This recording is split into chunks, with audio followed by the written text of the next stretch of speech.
जय श्री राधे। आपका दिन मंगलमय हो। इससे पहले की कथा सुनने के लिए आपका बहुत बहुत धन्यवाद। आज सुनेंगे वैशाख मास कथा 7 आगे का वृत्तांत। श्रुतदेव जी कहते हैं, परमात्मा भगवान नारायण 4 भुजाओं से सुशोभित थे। उन्होंने हाथ में शंख, चक्र, गदा और पद्म धारण किया हुआ था। पीताम्बर धारण करके और मरवाला में विभूषित थे। भगवती लक्ष्मी तथा एक पार्षद के साथ करुण की पीठ पर विराजित थे। उनका ध्वस्त तेज देखकर राजा के नेत्र सहसा मूंद गए। उनके सब अंगों में रोमांच हो गया और नेत्रों से अश्रुधारा प्रभावित होने लगी। भगवत दर्शन के आनंद में उनका हृदय सर्वथा डूब गया। उन्होंने तत्काल आगे बढ़कर भगवान को साष्टांग प्रणाम किया।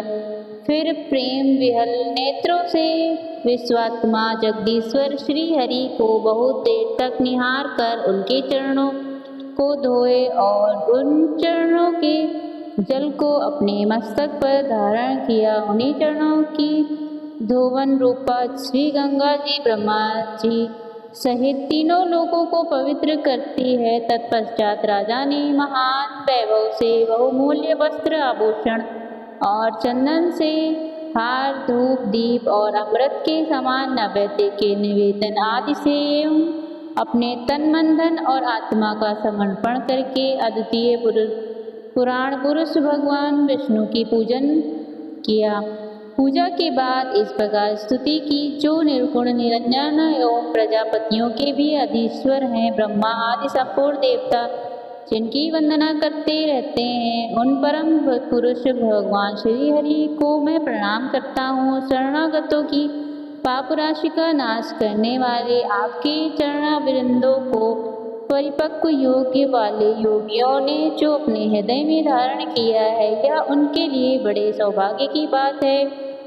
बढ़ी हुई भक्ति के द्वारा अपने अंतःकरण तथा जीव भाव को भी आपके चरणों में ही चढ़ाकर योगी जन उन चरणों के चिंतन मात्र से आपके धाम को प्राप्त हुए हैं। विभिन्न कर्मों करने वाले आप स्वतंत्र परमेश्वर को नमस्कार है।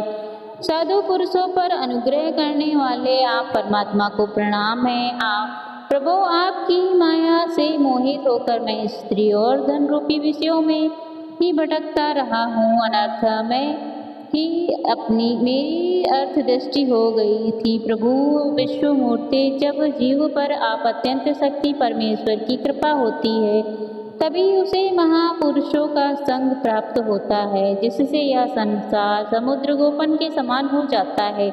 ईश्वर जब सत्संग मिलता है, तभी आप में मन बुद्धि का अनुराग होता है। मेरा समस्त राज्य जो मुझसे छिन गया था, वह भी आप मुझ पर महान अनुग्रह होकर, ऐसा मैं मानता हूँ। मैं तो न राज्य चाहता हूँ, न पुत्र आदि की इच्छा रखता हूँ, न कोष की भी अभिलाषा करता हूँ, अपितु मुनियों के द्वारा ध्यान करने योग्य जो आपके आराधनीय पर चरणाविंद है, उन्हीं का नित्य सेवन करना चाहता हूँ। देवेश्वर जगन निवास, मुझ पर प्रसन्न होइए, जिससे आपके चरण कमलों की स्मृति बराबर बनी रहे तथा स्त्री, पुत्र, खजाना और आत्मीय कहे जाने वाले सब पदार्थों में जो मेरी आसक्ति है, वह सदा के लिए दूर हो जाए। भगवान, मेरा मन सदा आपके चरणों में चिंतन में लगा रहे। मेरी वाणी आपके दिव्य कथा के निरंतर वर्णन में तत्पर हो। मेरे ये दोनों नेत्र आपके श्री विग्रह के दर्शन में, कान तथा श्रवण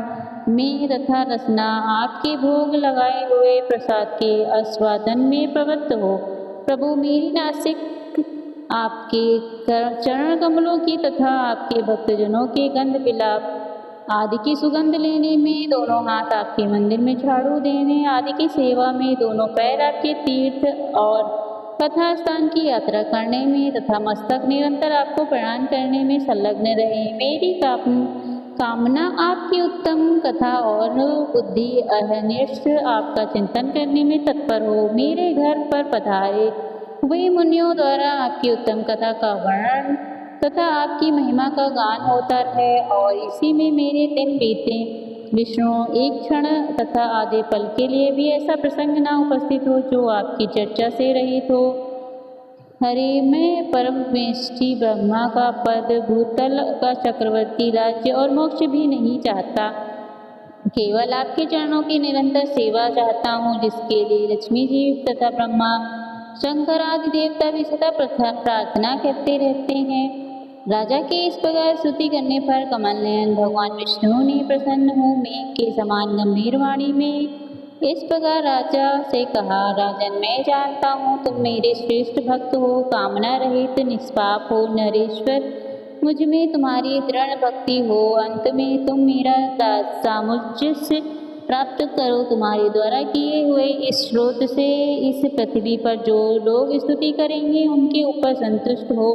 मैं उन्हें भोग और मोक्ष प्रदान करूंगा। यह अक्षय तृतीया इस पृथ्वी पर प्रसिद्ध होगी, जिसमें भोग और मोक्ष प्रदान करने वाला मैं तुम्हारे ऊपर प्रसन्न हुआ हूँ। जो मनुष्य इस तिथि को भी बहाने से अथवा स्वभाव से ही स्नान आदि क्रियाएं करते हैं, वे मेरे अविनाशी पद को प्राप्त होते हैं। जो मनुष्य पितरों के उद्देश्य से अक्षय तृतीया को श्राद्ध करते हैं, उनका किया हुआ वह श्राद्ध अक्षय होता है। इस स्थिति में थोड़ा सा भी जो पुण्य किया जाता है उसका फल अक्षय होता है। नृपश्रेष्ठ जो कुटुंबी ब्राह्मण को गाय दान देता है, उसके हाथ में सब विपत्तियों की वर्षा करने वाली भुक्ति और मुक्ति भी आ जाती है। जो बैसाख मास में मेरा प्रिय करने वाले धर्मों का अनुष्ठान करता है, उनके जन्म मृत्यु जरा भय और पाप को मैं हर लेता हूँ। अनग, यह बैसाख मास मेरे चरण चिंतन की ही भांति ऐसे सहस्त्र पापों को हर लेता है, जिनके लिए शस्त्रों में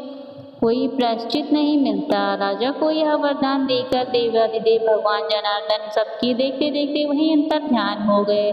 तदंतर राजा पुरुयशा सदा भगवान में ही मन लगाए हुए उन्हीं की सेवा में तत्पर रहकर इस पृथ्वी का पालन करने लगे। देव दुर्लभ समस्त मनोरथ का उपभोग करके अंत में उन्होंने चक्रधारी भगवान विष्णु का सायुज्य प्राप्त कर लिया। जो इस उत्तम उपाख्यान को सुनते और सुनाते हैं, वे सब पापों से मुक्त हो जाते हैं, भगवान विष्णु के परम पद को प्राप्त होते हैं। ये था आज का वैशाख मास की कथा। इसके आगे का वृतांत आपको अगले अध्याय में जरूर सुनिएगा।